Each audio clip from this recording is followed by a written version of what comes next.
Hard Times by Charles Dickens. Book the First, Sowing, Chapter 6, Sleary's Horsemanship. The name of the public house was the Pegasus Arms. The Pegasus legs might have been more to the purpose, but underneath the winged horse, upon the signboard, the Pegasus Arms was inscribed in Roman letters.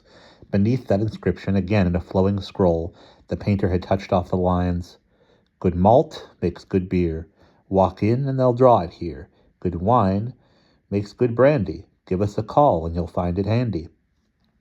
Framed and gazed upon the wall behind the dingy little bar was another Pegasus, a theatrical one, with real gauze let in for his wings, golden stars stuck on all over him, and his ethereal harness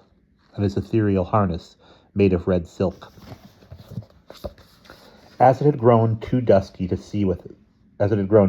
without to see the sign, and as it had not grown light enough within to see the picture, Mr. Gradgrind and Mr. Bounderby received no offense from these idealities.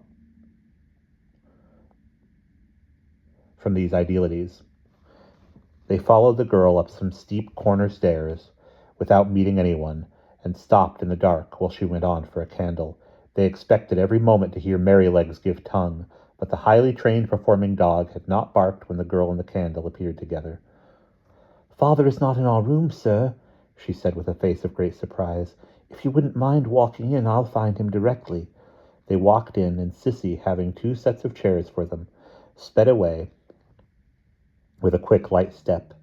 It was a mean, shabbily furnished room with a bed in it, the white nightcap embellished with 2 peacock's feathers, and a pigtail bolt upright, in which Signor Jupe had that very afternoon enlivened the varied performances with his chaste Shakespearean quips and retorts, hung upon a nail, but no other portion of his wardrobe, or other token of himself or his pursuits, was to be seen anywhere.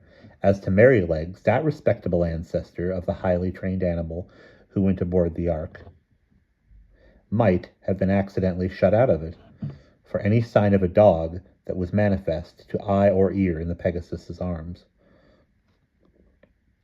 They heard the doors of the rooms above opening and shutting as Sissy went from one to another in quest of her father, and presently they heard voices expressing surprise.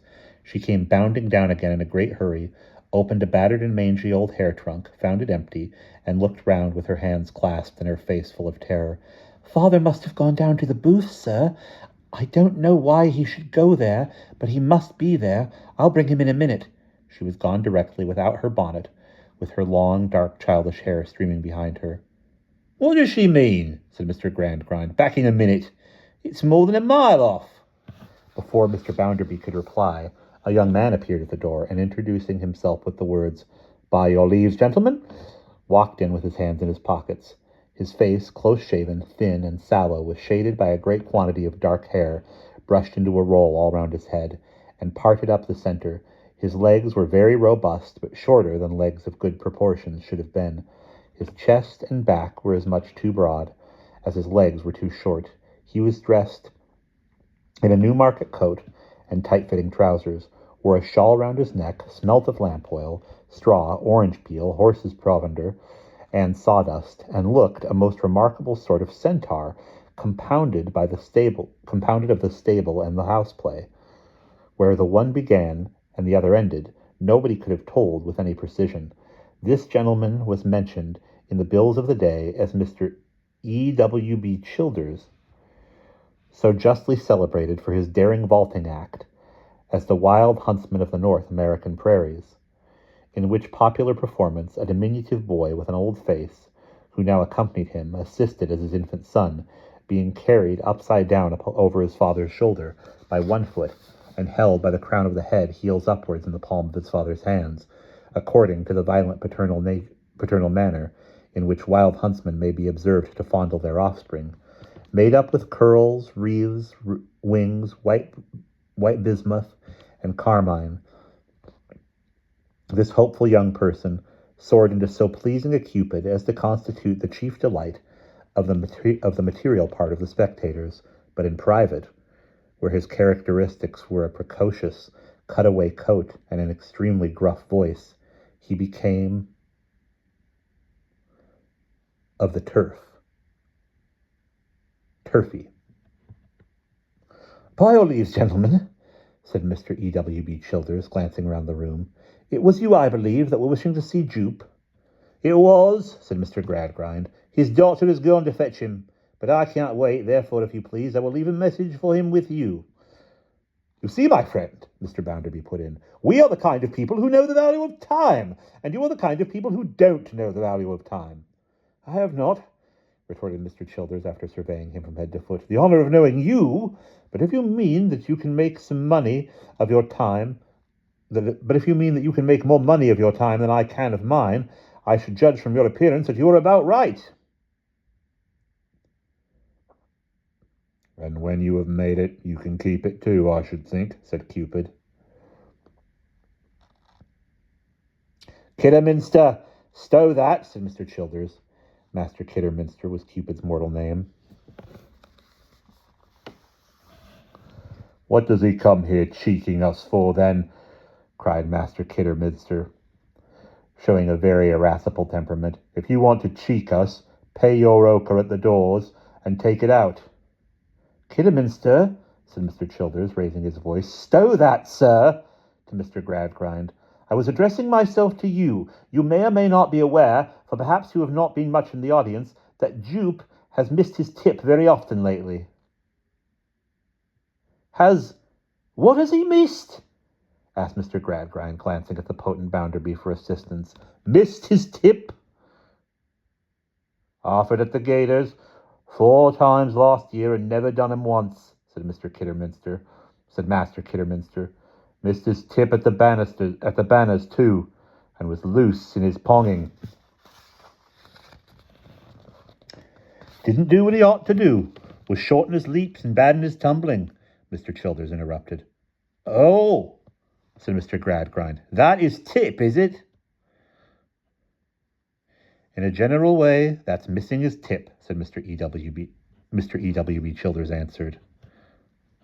"9 oils, Merrylegs, missing tips, garters, banners, and ponging, eh?" ejaculated Bounderby, with his laugh of laughs. "Ha! Queer sort of company, too, for a man who has raised himself." "Lower yourself, then," retorted Cupid. "Oh, Lord, if you raised yourself so high as all that comes to, let yourself down a bit." "That is a very obtrusive lad," said Mr. Gradgrind, turning and knitting his brows on him. "We'd have had a young gentleman meet you if we had known you were coming," retorted Master Kidderminster, nothing abashed. "It's a pity you don't have a bespeak, being so particular. You're on the tight, Jiff, ain't you?" "What does this unmannerly boy mean?" asked Mr. Gradgrind, eyeing him in a sort of desperation. "By tight, Jeff?" "There, get out, said Mr. Childers, thrusting his young friend from the room, rather in the prairie manner. "Tight, Jeff, or slack, Jeff, it don't much signify. It's only tight rope and slack rope. You were going to give me a message for Jupe?" "Yes, I was." "Then," continued Mr. Childers, quickly, "my opinion is he will never receive it. Do you know much of him?" "I never saw the man in my life." "I doubt if you ever will see him now. It's pretty plain to me he's off." "Do you mean he has deserted his daughter?" "Aye. I mean," said Mr. Childers with a nod, "that he has cut. He was goosed last night. He was goosed the night before last. He was goosed today. He has lately got in the way of being always goosed, and he can't stand it." "Why has he been so very much goosed?" asked Mr. Gradgrind, forcing the word out of himself with great solemnity and reluctance. "His joints are turning stiff, and he is getting used up," said Childers. "He has his points as a cackler still, but he can't get a living out of them." "A cackler?" Bounderby repeated. "Here we go again." "A speaker, if the gentleman likes it better," said Mr. E.W.B. Childers, superciliously throwing the interruption over his shoulder, and accompanying it with a shake of his long hair, which all shook at once. "Now, it's a remarkable fact, sir, that it cut that man deeper to know that his daughter knew of his being goosed than to go through with it. Good, interrupted Mr. Bounderby. This is good, Gradgrind. A man so fond of his daughter that he runs away from her. This is devilish good. Ha, ha! Now, I tell you what, young man, I haven't always occupied my present station of life. I know what these things are. You may be astonished to hear it, but my mother ran away from me. E.W.B. Childers replied pointedly that he was not at all astonished to hear it. Very well, said Bounderby. I was born in a ditch, and my mother ran away from me. Do I excuse her for it? No. Have I ever excused her for it? Not I. What do I call her for it? I call her probably the worst woman that ever lived in the world, except my drunken grandmother. There's no family pride about me. There's no imaginative, sentimental humbug about me. I call a spade, and I call the mother of Josiah Boundary of Coketown without any fear or any favour. What should I call her if she had been the mother of Dick Jones of Wapping? So, with this man, he is a runaway rogue and a vagabond. That's what he is in English. It's the same to me what he is or is not, whether in English or whether in French, retorted Mr. E.W.B. Childers, facing about. I am telling your friend what's the fact. If you don't like to hear it, you can avail yourself of the open air. You give it mouth enough, you do, but give it mouth in your own building at least, remonstrated E.W.B. with stern irony. Don't give it mouth in this building till you're called upon. You've got some buildings of your own, I dare say, now. Perhaps so, replied Bounderby, rattling his money and laughing. Then give it mouth in your own building, will you, if you please, said Childers, because this isn't a strong building, and too much of you might bring it down. Eyeing Mr. Bounderby from head to foot again, he turned from him, as a man finally disposed of, to Mr. Gradgrind. Jupe sent his daughter out on an errand not an hour ago, and then was seen to slip out himself, with his hat over his eyes and a bundle tied up in a handkerchief under his arm. She will never believe it of him, but he has cut away and left her. Pray, said Mr. Gradgrind, why will she never believe it of him? Because those two were one, because they were never asunder, because up to this time he seemed to dote upon her, said Childers, taking a step or two to look into the empty trunk. Both Mr. Childers and Master Kidderminster walked in a curious manner, with their legs wider apart than the general run of men, and with a very knowing assumption of being stiff in the knees. This walk was common to all male members of Sleary's company, and was understood to express that they were always on horseback. Poor Sissy, he had better have apprenticed her, said Childers, giving his hair another shake as he looked up from the empty box. Now he leaves her without anything to take to. It is credible to you, who has never been apprenticed, to express that opinion, said Mr. Gradgrind approvingly. I never apprenticed? I was apprenticed when I was 7-year-old. Oh, indeed, said Mr. Gradgrind rather resentfully, as having been defrauded of his good opinion.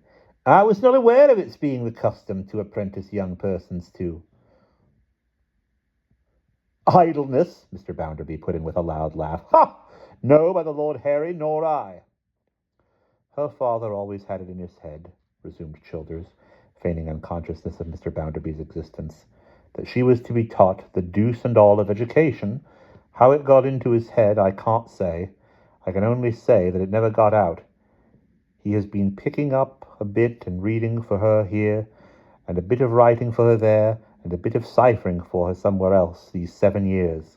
Mr. E.W.B. Childers took one of his hands out of his pockets, stroked his face and chin, and looked, with a good deal of doubt and a little hope, at Mr. Gradgrind. From the first he had sought to conciliate that gentleman, for the sake of the deserted girl. Well, Sissy got into the school here, he pursued.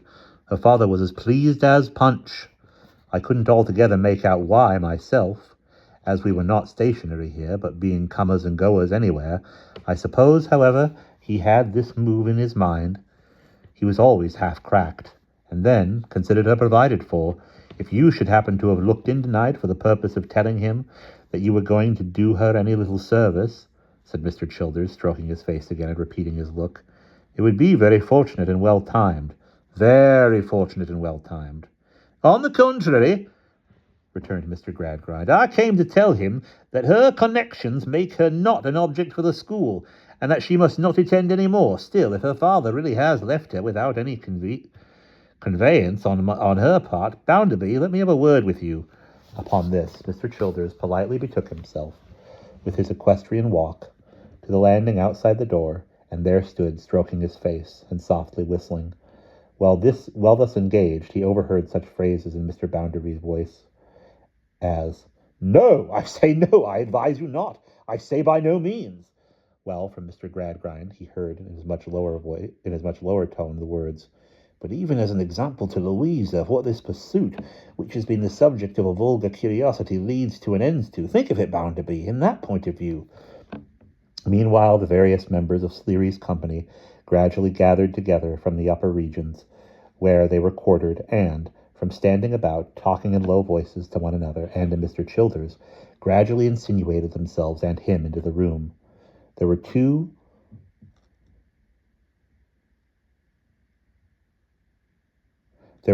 or three handsome young women among them, with their 2 or 3 husbands and their 2 or 3 mothers, and their 8 or 9 little children, who did the fairy business when required. The father of one of the families was in the habit of balancing the father of another of the families on the top of a great pole. The father of a third family often made a pyramid of both those fathers, with Master Kidderminster for the apex and himself for the base. All of the fathers could dance upon rolling casks, stand upon bottles, catch knives and balls, twirl hand basins, ride upon anything, jump over everything, and stick to nothing. All the mothers could, and did, dance upon the slack wire and the tight rope, and perform rapid acts on barebacked steeds. None of them were at all particular in respect of showing their legs, and one of them, alone in a Greek chariot, drove 6 in hand into every town they came to. They all assumed to be mighty rakish and knowing. They were not very tidy in their private dresses. They were not at all orderly in their domestic arrangements. And the combined literature of the whole company would have produced but a poor letter on any subject. Yet there was a remarkable gentleness and childishness about these people, a special inaptitude for any kind of sharp practice, and an untiring readiness to help and pity one another, deserving often as much respect and always of as much generous construction as the everyday virtues of any class of people in the world.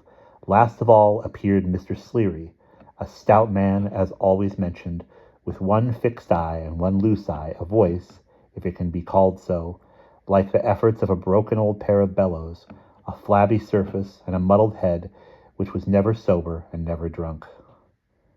"Squire," said Mr. Sleary, who was troubled with asthma and whose breath came far too thick and heavy for the letter S. "Your servant. This is a bad piece of business.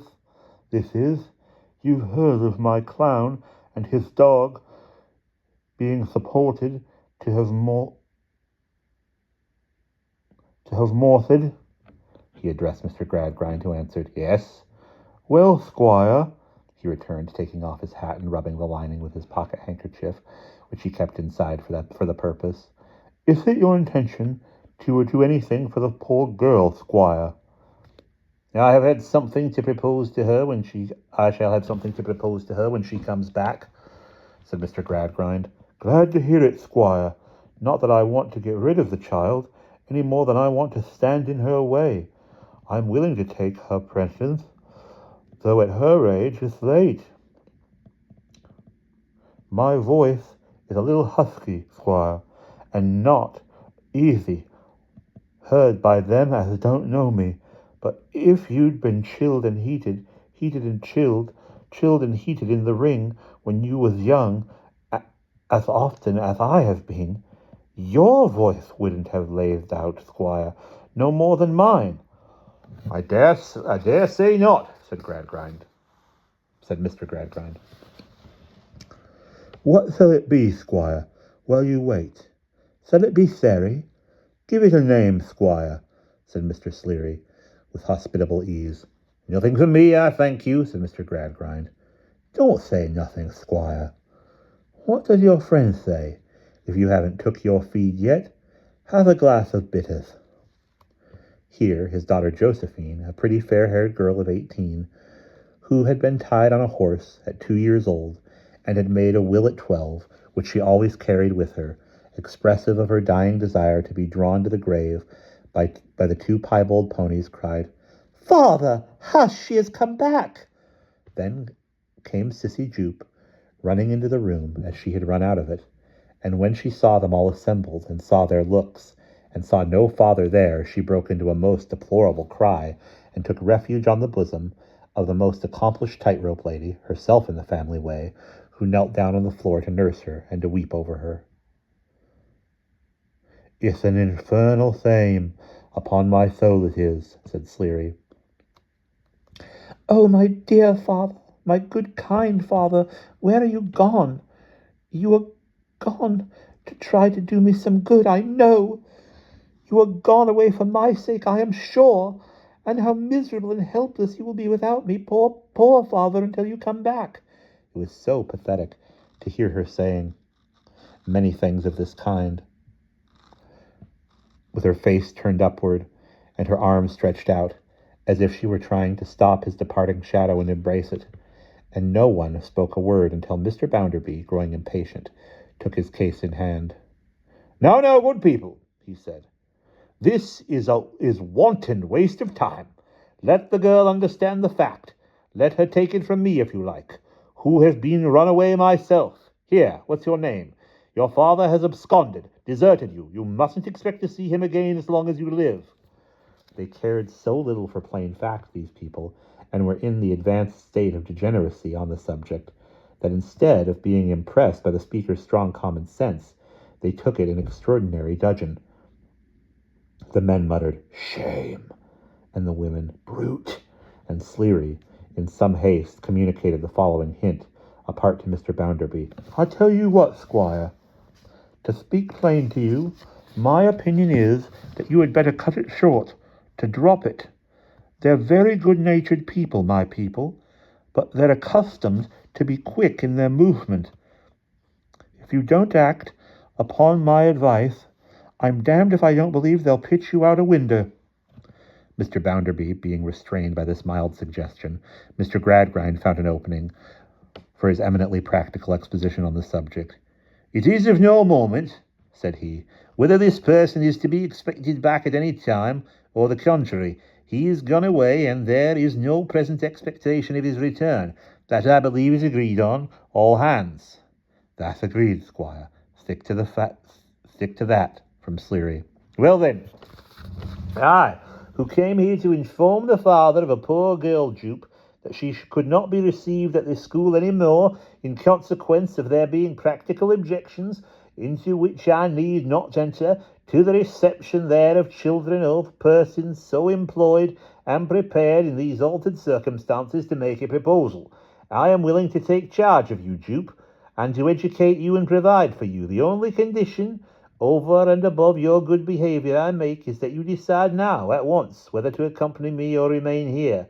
Also, if you accompany me now, it is understood that you communicate no more with any of your friends who are here present. These observations comprise the whole of the case." "At the same time," said Sleary, "I must put in my word, squire, though that both sides of the banner may be equally seen. If you like, Cecilia, to be prenticed, you know the nature of the work, and you know of your companions. Emma Gordon, in whose lap you're lying at present, would be a mother to you, and Josephine would be a sister to you. I don't pretend to be of the angel breed myself, and I don't say but what you'd missed your tip. When you'd missed your tip, you'd find me cut up rough, and swear an oath or two at you. But what I say, squire, that good-tempered or bad-tempered, I never did a horse a injury yet, no more than swearing at him went, and that I don't expect I shall begin otherwise at my time of life, When a rider, I never was more of a cackler, squire, and I have said my say."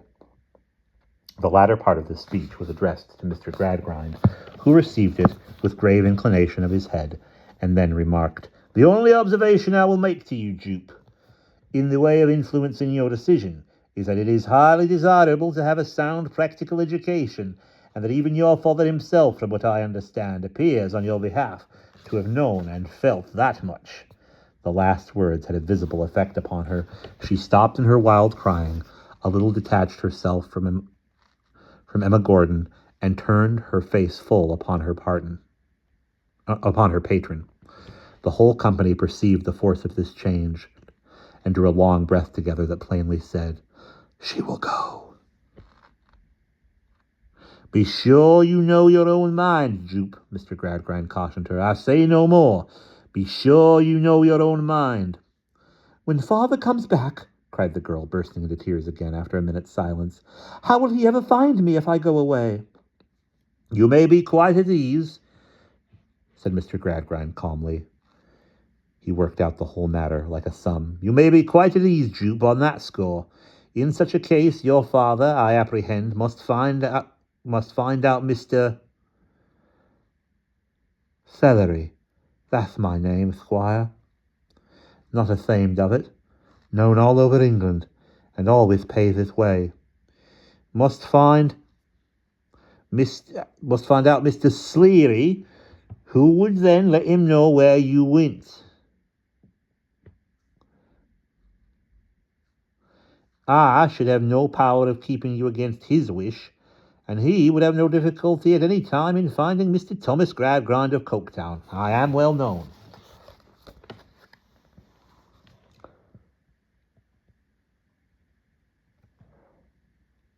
"Well known," assented Mr. Sleary, rolling his loose eye. "You're one of the sort, squire, that keepeth a pretty tight of money out of the house. But never mind that at present." There was another silence, and then she exclaimed, sobbing, with her hands before her face, "Oh, give me my clothes, and let me go away before I break my heart." The women sadly bestirred themselves to get the clothes together. It was soon done, for they were not many, and to pack them in a basket, which had often travelled with them. Sissy sat all the time upon the ground, still sobbing and covering her eyes. Mr. Gradgrind and his friend Bounderby stood near the door, ready to take her away. Mr. Sleary stood in the middle of the room, with the male members of the company about him, exactly as he would have stood in the center of the ring during his daughter Josephine's performance. He wanted nothing but his whip. The basket packed in silence, they brought her bonnet to her, and smoothed her disordered hair, and put it on. Then they pressed about her, and bent over her in very natural attitudes, kissing and embracing her, and brought the children to take leave of her, and were tender-hearted, simple, foolish set of women altogether. "Now, Jupe," said Mr. Gradgrind, "if you are quite determined, come." But she had to take her farewell of the male part of the company yet, and every one of them had to unfold his arms, for they all assumed the professional attitude when they found themselves near Sleary, and give her a parting kiss, Master Kidderminster excepted, in whose young nature there was an original flavour of the misanthrope, who was also known to have harboured matrimonial views, and who moodily withdrew. Mr. Sleary was reserved until the last. Opening his arms wide, he took her by both hands, and would have sprung her up and down after the riding master of congratulating young ladies on their dismounting from the rapid act. But there was no rebound in Sissy, and she only stood before him crying. "Goodbye, my dear," said Sleary. "You'll make your fortune, I hope, and none of our poor folks will ever trouble you. I'll pound it. I wish your father hadn't taken his dog with him. It's the ill convenience to have a dog out of the bills. But, on second thought, he wouldn't have performed without his master, though it's as broad as is long."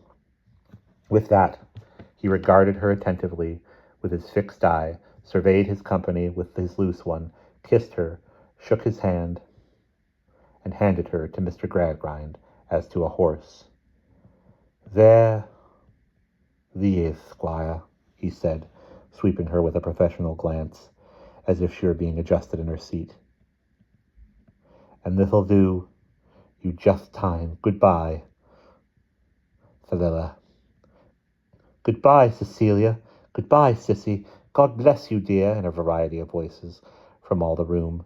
But the riding-master's eye had observed the bottle of 9 oils in her bosom, and he now interposed with, "Leave the bottle, my dear. It's large to carry, and it will be of no use to you now. Give it to me." "No, no," she said, in another burst of tears. "Oh, no, pray let me keep it till father. Pray let me keep it for father till he comes back. He will want it when he comes back. He had never thought of going away when he sent for me. I must keep it for him, if you please." "So it shall be, my dear. See how it is, squire. Farewell, Theresa. My last words to you is this. Stick to the smith of your engagement, be obedient to the squire, and forget us. But if, when you are grown up and married and well off, you come upon any horse riding ever, don't be hard upon it, don't be cross with it. Give it a best peek, if you can, and think you might do worse. People must be a mustard, squire. Somehow," continued Sleary, rendered more pursy than ever by so much talking, "they can't be always a-working, nor yet they can't be always a-learning. Make the best of us, not the worst. I've got my living out of the horse riding all my life, I know, but I consider that I lay down the philosophy of the subject when I say to you, squire, make the best of us, not the worst." The Sleary philosophy was propounded as they went downstairs, and the fixed eye of philosophy, and its rolling eye too, soon lost the 3 figures and the basket in the darkness of the street. And that's the end of chapter 6.